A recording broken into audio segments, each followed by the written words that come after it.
This is about anybody else and can swim in a little bit, but I think should be good to go. Shayna, if you want to let me know when we're recording, if we already are. Cool. All righty. Happy Friday, everybody. I know that this week has probably felt like every day's been Groundhog Day. I know it kind of has for me. But we made it to Friday, and today we're going to talk about how to kick bad habits and how we're going to also create some great ones.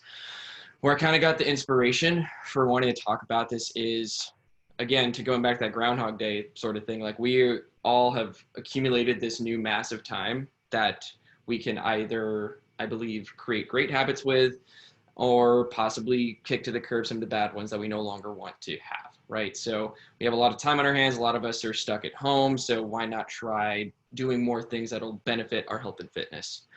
So yeah, let's just get right into it. A little bit about myself. For those of you who don't know, my name's Tyler Radiel. I'm a coach at Central Athlete. Also, for those of you who don't know, I'm OPEC CCP Level 1 certified. And as of this morning, I am a Precision Nutrition Level 1 certified coach as well. So Q1 goals have been met. More pieces of paper with my name on it saying I'm smart.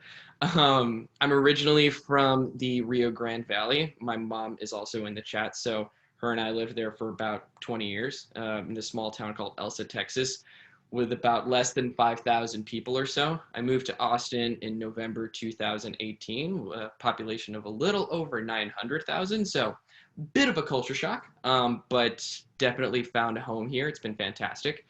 And I'm currently studying communications at Lamar University. So it's just a little bit about me.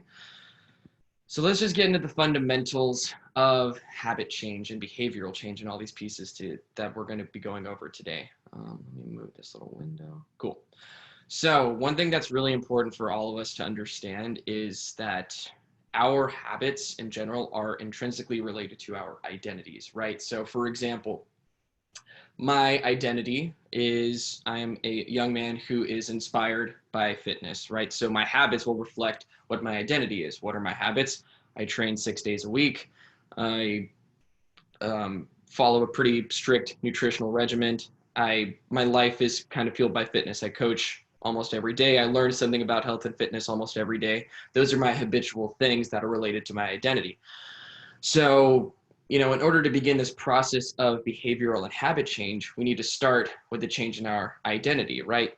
Not too long ago, as everybody likes to make the joke about my age, there was a time when I wasn't a fitness super duper coach guy who trained all the time, right? I was 16 years old trying to do a pull up in a bar, maybe getting my scap activated and not going anywhere else, right? My identity was vastly different than it is now. And so at some point within my fitness journey, I had made the decision to change what my identity was going to be from this 16-year-old who was sloth and did nothing all day into a healthy, fit person, right? So the same thing applies whether you want to become a reader, a writer, a musician. It's a matter of changing your identity and actively stating that, oh, I'm going to become this, right? So it's really important for us to understand that right off the bat. And so the 4 tools that we're going to kind of use to effectively make behavioral changes are the 4 laws of behavior change. Make it obvious, make it attractive, make it easy, make it satisfying. And these all apply to the habits that we are trying to implement. So let's just get right into it. Law number 1, make it obvious. So I'm going to kind of split off into how to create good habits and how to break bad habits based upon these laws. We'll start with how to create good habits. First, we have to become aware of what we're doing on a regular basis as is, right? When we wake up, when we go to sleep, some examples like that. Another tool that we can use are implementation intentions, right? Stating I will do X behavior at Y time in Z location, right? That's a tool that I'll give some examples on in the next slide as to how we can actually use those. Another tool we can use is this thing called habit stacking. It's where we use our pre-existing habits and we add the new habit that we want to build into after that current pre-existing habit. So example, after current habit, I will do new habit. Lastly, we want to design our environment to support the new and good habits that we want to create. We want to make things obvious and we want to make them visible. How do we break a bad habit using this first law? make it invisible. It's just the inverse of the law. Typically, whenever it comes to all these laws of behavior change, whenever it comes to breaking bad habits, it's pretty much just the mirror image as what we want to do to break those bad habits. So some examples. How do we figure out what we're doing regularly? We want to start tracking our current habits using a journal, a habit tracker. There are lots of habit tracking apps on the App Store, and I'll reference later in the presentation. But just getting a basic understanding of what we're currently doing is very, very important, right? For those of us who coaches like myself, we have to assess people and understand where they're currently at. So that way I know where to take them. The same thing goes for habit change. We have to understand what we're currently doing in order to understand what we can do and what we need to do to get to where it is we want to go. Moving forward, an example of an implementation intention. So for example, I have a client who fitness has not been a part of her life for the past 10 years. And so what we started off with, principle we used was an implementation intention, right? So effectively, her and I came up with this together. I will go to the gym from 7 to 7:30 in the morning every Monday, Wednesday, and Friday. And through that implementation intention, we've set the precedent that this is now obvious, this is now going to get done these days, this time, at this location. An example of habit stacking, every Monday, Wednesday, and Friday morning, let's say for someone who regularly takes their children to daycare or to school in the mornings. After I drop the kids off at school, I will go to the gym from 7 to 7:30. Having to take your kids to school every morning is something you do on a regular basis. So going to the gym is something you're going to tack on top of that. It's just stacking a habit onto your pre-existing one. How to make things obvious. So let's say, you've decided that you're going to start training early in the mornings, but it's kind of hard to find the motivation that early, right? One thing that you can do is prepare your workout clothes and your shoes or whatever you're going to wear to the gym the night before. Put it on your restroom counter, put it on your dresser. So that way it's right there, right in front of you, incredibly obvious, completely in your line of sight. So that way it's like, well, got to put those on, got to go work out, making things obvious, right? And all these laws will kind of build upon one another. How do we make things invisible and kick bad habits to the curb? I kind of put a little bit of a progression into this overnight oats. Yeah, exactly. That's a great example, Megan. Oh, whoopsie daisy. Give me one moment. Let me come back here. Cool. Yeah, so whenever we come back to how to make things invisible, I've kind of put some progressive things. We can go simple practices all the way to a little bit more intense. So let's say, for example, someone has like a pint of ice cream every night and they kind of want to kick that habit to the curb because they're trying to lose some weight. One thing that individual could do is place that pint of ice cream in the back of the freezer behind everything else, right? It's invisible. It's out of sight. When you open the freezer, you can't see it. Second step, let's say that individual has a freezer in their garage. What you can then do is put that pint of ice cream in the back of the freezer in the garage. So not only is the place where the ice cream not visible, but it's even further invisible. Or to make it even easier on this individual who wants to kick ice cream to the curb, just don't buy it at the ice cream store and it's not going to be visible in your house at all, right? Again, this is a direct example from a client I'm working with some of the problem like snack foods that she has. So it's just a matter of how can we make this specific bad habit that we have invisible, because if we can't see it, if it's not obvious, we're not going to do it. John Berardi's law, as they were talking about in precision nutrition, is if there is a food in your environment, it will eventually get eaten. So that applies to unhealthy foods and healthy foods. So purchase the things that are going to support your environment, make things obvious and make things that you don't want to have invisible. So moving to law number 2, we have to make these habits we want to create attractive, right? So we don't want to be doing something we don't want to do.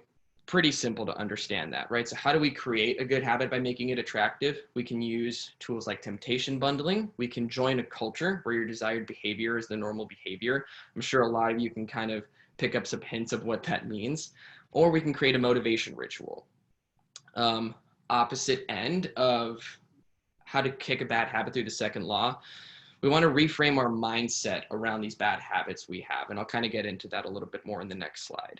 So some examples with temptation bundling.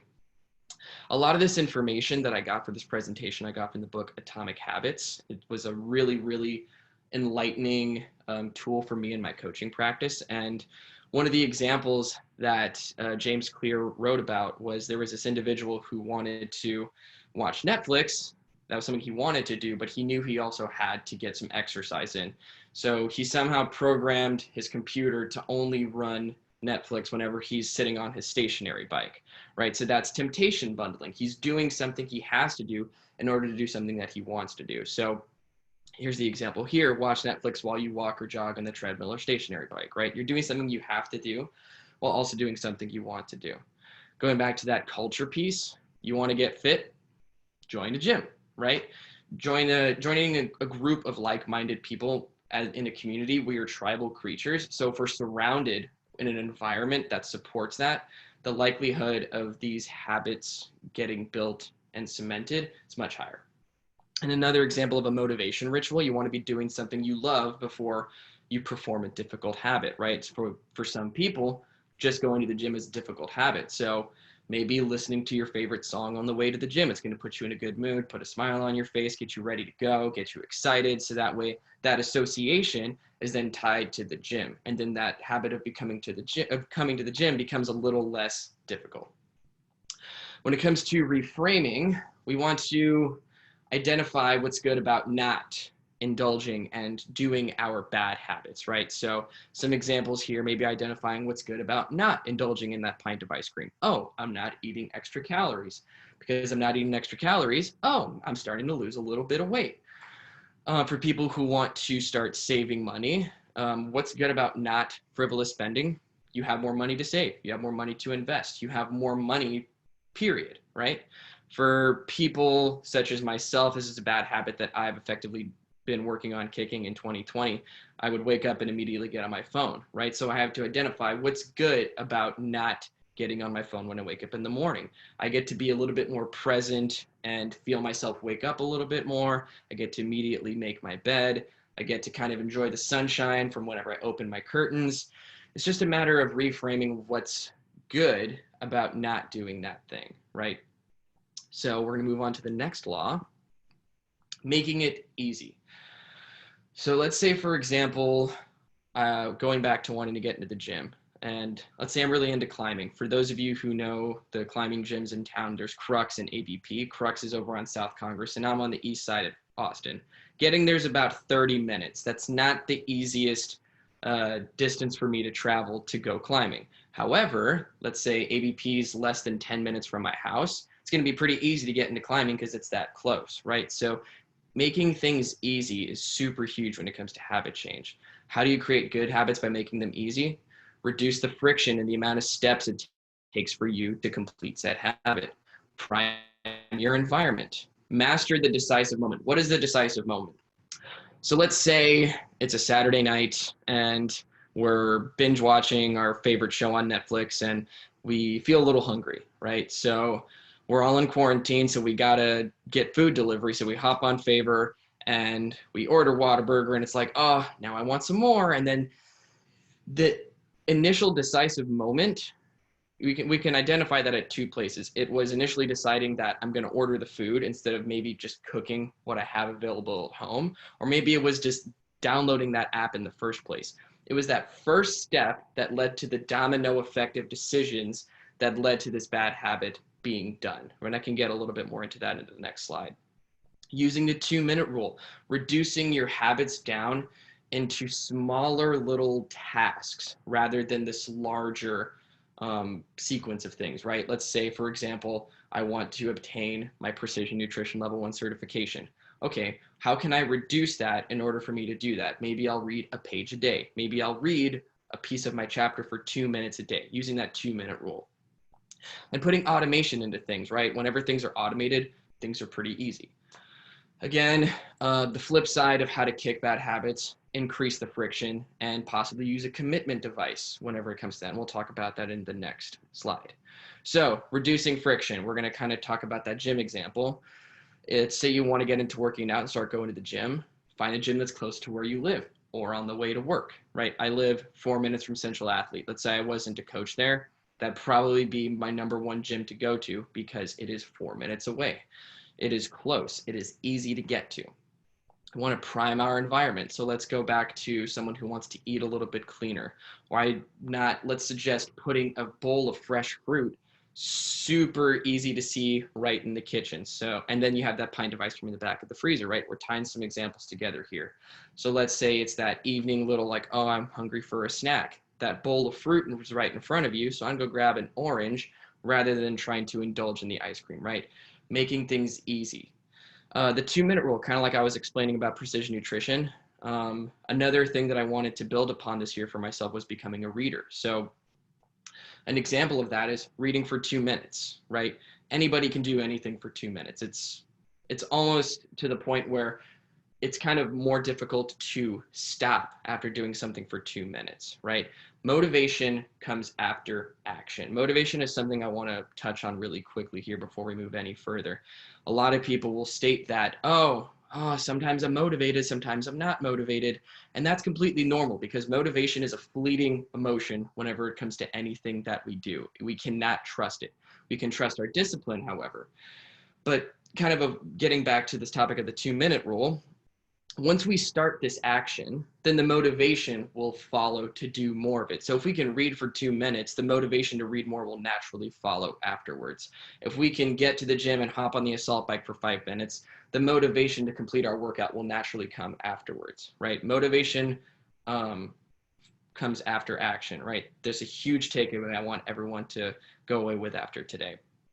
And improving and adding automation into your life, right? So someone who wants to save more money for retirement, set some automatic wage deductions for that. If any of you have a retirement plan for wherever you work, you can set it up to where a certain percentage of your paycheck is set into your retirement. Same thing that I have with my own bank. There's a certain percentage of my paycheck that gets put into my savings that allows me to automate that habit that I'm trying to build of saving more money.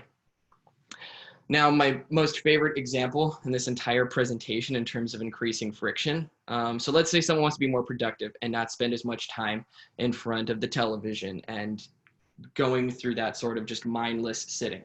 One thing you can do is after, and we're going to kind of go into a progressive order here again. One thing you can do after every time you're done watching TV, unplug it. So that way the next time you want to watch it, you have to go plug it back in. That's an extra step. We don't want to be doing that. Next step after that is you can unplug the TV after you're done watching it, but also remove the batteries from your remote, right? So that's another 2 to 3 steps we have to add in to the next time we want to watch it. Lastly, what we can do is unplug the TV, take the batteries out of the remote, and then put it all in a closet. So that way, next time you want to watch TV, you got to set up everything and do all that over again. That's so many more steps. Why do that whenever you can be a lot more productive with your time, which is what you want to be doing, right? So increasing the steps to do the bad habits is going to help you not do them, right? Increasing friction. Commitment devices, right? So what's something that we can do simply to prevent us from doing this bad habit? Let's say we want to reduce our spending and save more money. Again, I just kind of a pool of little examples that I'll keep going to. For an example such as that, leave your cash and credit cards at home so that way you can't buy fast food or things you don't need, right? If any of y'all budget and you like sticking strictly to that, you know when you go grocery shopping, so you bring your cash and cards for that, but the rest of the week, you don't really need to be doing any discretionary spending, so you can leave the things that you can purchase stuff with at home, right? That's your commitment device. You are effectively leaving this thing that is allowing you to do this bad habit behind, right? So let's get into the fourth and final law. We want to make these new habits that we want to create satisfying, right? So how can we do that? We can use reinforcement and instant gratification. We can make doing nothing enjoyable. We use habit trackers. And lastly, we never want to miss our habits twice. We'll get all into this into the next slide.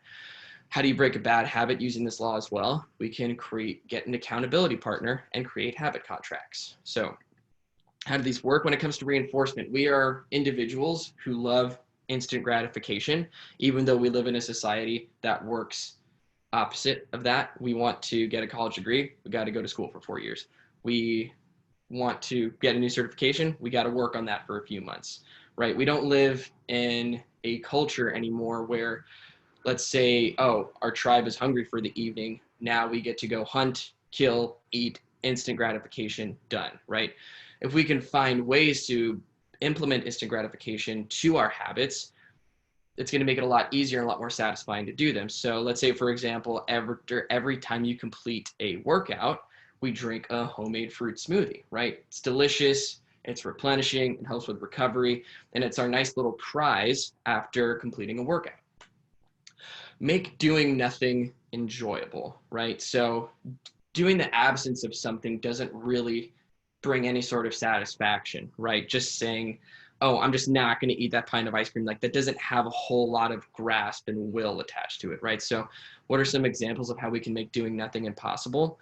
Let's say we want a new car. That involves, again, saving money. So every time we come across a discretionary purchase, rather than saying, oh, I'm just not going to buy that, oh, we want a new car. So however much that discretionary purchase was, let's say it's a jacket at Lululemon that's like $100, you're going to put that $100 into that account for that new car, right? It's making that doing nothing satisfying, because not only are you not spending money on something you don't want to, you're effectively building towards this other goal that you have.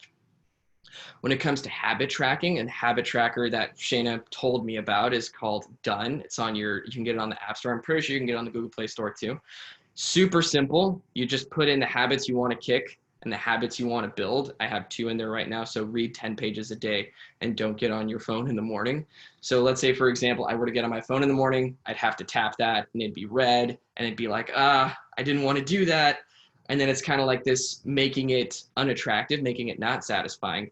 But on the flip side, making things satisfying, every time I read 10 pages, I get to tap that little habit, and then I get to see how many days in a row I've been doing that, and getting to see that progress in our simple human brains actually feels really good. For any of y'all who use TrueCoach and get to see how many workouts you've done, like getting to see I've done over 400 completed workouts, and then looking back and seeing I haven't missed any for months, it just feels so nice. Getting to click off all those green check marks and getting to see, oh, instant gratification, instant sense of accomplishment, right? Super, super helpful.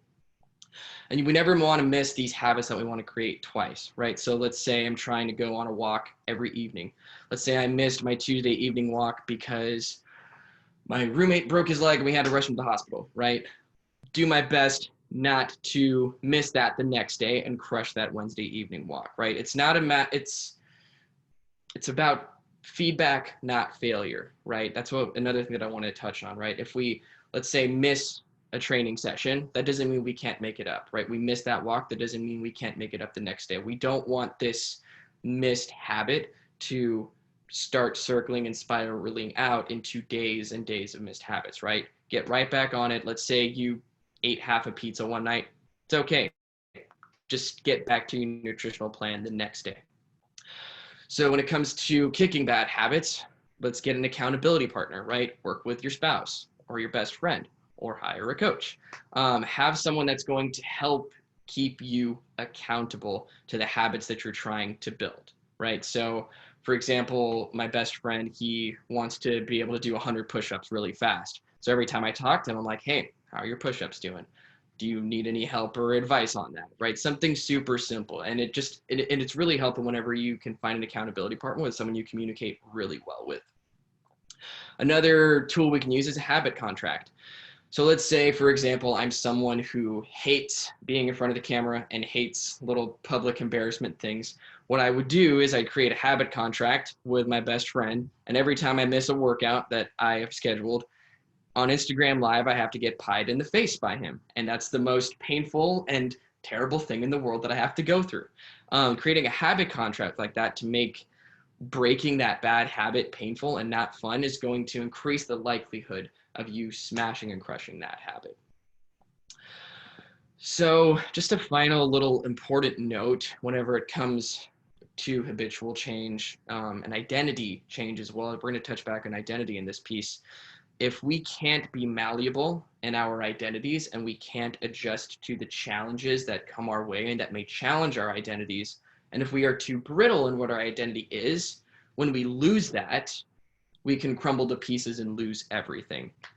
So for example, let's say This is a pretty applicable example given our current state of affairs. Let's say my identity, my sole identity is I am a fitness coach at Central Athlete. Let's say that is my sole identity. What happens if, Lord knows what happens, but I somehow lose my employment status, right? Then my identity is gone because I'm no longer a coach at Central Athlete, and my everything is effectively taken away from me, right? And everything kind of crumbles apart. My having too much of a brittle identity will cause challenges like that to be ever more difficult to overcome.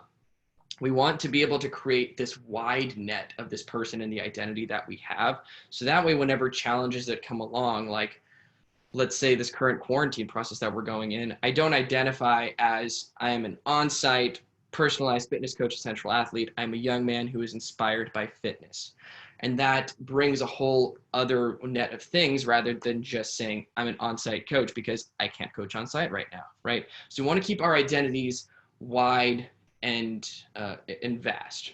A quote that was given from the book Atomic Habits by Lao Tzu that speaks to this principle really effectively, and I'll read it for y'all. Men are born soft and supple, dead they are stiff and hard. Plants are born tender and pliant, dead they are brittle and dry. Thus whoever is stiff and flexible is a disciple of death, whoever is soft and yielding is a disciple of life. The hard and stiff will be broken, the soft and supple will prevail. So be soft and supple, let the water flow around you, let life's challenges come your way, and allow this larger breadth of your identity to overcome them.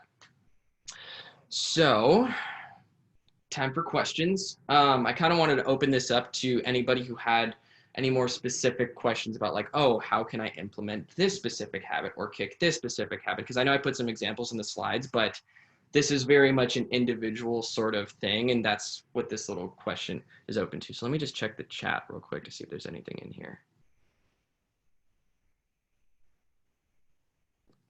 Here's maybe a question you could answer for some folks. So when people are trying to set new habits, a lot of times they're really excited about it and they really want to set these new habits because they want to have this new identity. But that could also mean that if they fail, quote unquote, at the habit, they might feel discouraged or like feel bad. Is there anything you would recommend for how people can kind of not feel bad about themselves when they fail at a habit, or like kind of not get down on themselves, or kind of how it reflects on them? Yeah. So I have 2 points on that one. So number one is kind of essentially removing the word failure from the equation, right? It's feedback, not failure. Let's say, for example, I have a client and they want to train 4 days a week, but they can only get 2 in, right? That's not a failure in them not being able to complete those workouts. That's more so feedback and me having to understand, okay, why was that difficult for you to complete those workouts? What can we change? What is more applicable and what are you more ready to do right now? And what works better for you? It's a matter of kind of taking that feedback of that failure and moving forward and identifying like how to make changes based upon that. Secondly, we want to pick smart things to work towards. An example was given in the book is Michael Phelps. He has the same length legs as another like world champion long distance runner. However, Michael Phelps's torso is incredibly long. He's 6'2", while the distance runner is about 5'8", right? Let's say Michael Phelps's body is designed perfectly for swimming. However, this other individual's body is designed perfectly for running.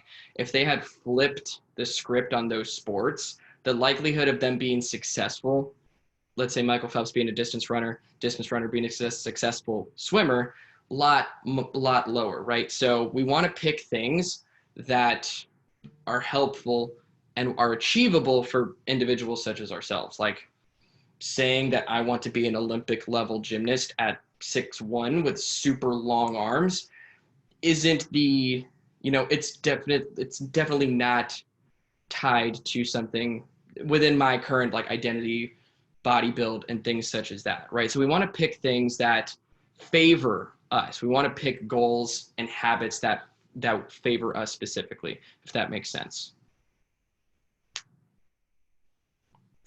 Any more questions come through? No. Any more questions, guys? Got any habits you want to work on that I can offer feedback on?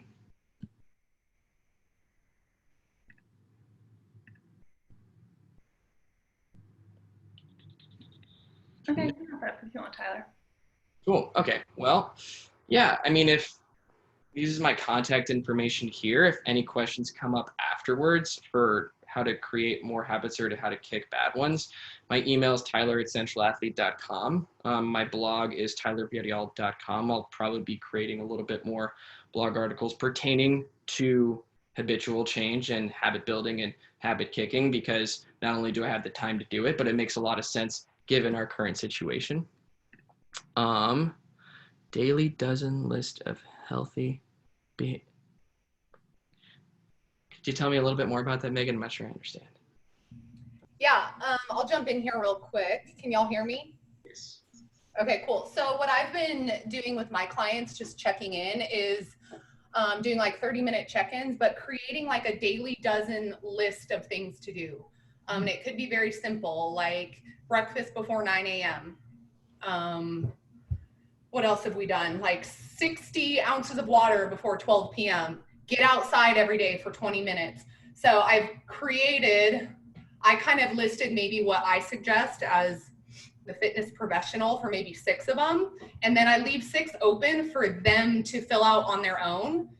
And it's been like motivating in a sense of like, here I am like coaching my clients to do their daily dozen. And then on the flip side of it, I've started to create my own daily dozen. So it seems to be kind of like a motivating factor of 12 things that we can do on a daily basis that just help us with some healthy behavior. Yeah, I like that. That's great. Yeah, it's kind of ties back to like what Shayna was talking about on Wednesday with BLGs, like having this list of principles that we can fall back on to create healthy fitness and health and lifestyle habits. And I really like the piece of having them create their own, because whenever you can get an individual to come up with whatever it is they want to work on themselves, it automatically adds ownership into that. And the more ownership that the individual has, the higher, and that I've seen, they will, the more successful they will be in achieving whatever it is that they want to do. So yeah, Mom, great ideas. Now just to implement them. Love that. Just message me on TrueCoach if you want to help with any more implementations. But yeah, awesome feedback, Megan. But yeah, going back to this, Instagram's there too. Y'all have this whole breadth of information to contact me on. And yeah, so I just appreciate y'all's time and listening to me talk about habit change and behavioral change and the beautiful aspect of all of it. I'd like to think as coaches, and as a coach myself, my job at its simplest place is helping people make small behavioral changes that help them create habits that support their long-term goals. So this is something that gets me really excited and fired up. So yeah, I really appreciate y'all taking the time to listen to me. So yeah, if there aren't any more questions, what time is it? Yeah, we finished a little bit early today, so figured, I don't know, maybe 20 minutes of social hour, or if everybody wants to head on out. No, we'll kind of wrap things up, so I'll stop the recording, and we'll be able to share this with everybody. And yeah, thank y'all for coming. We'll have some more great topics next week. See you, everybody.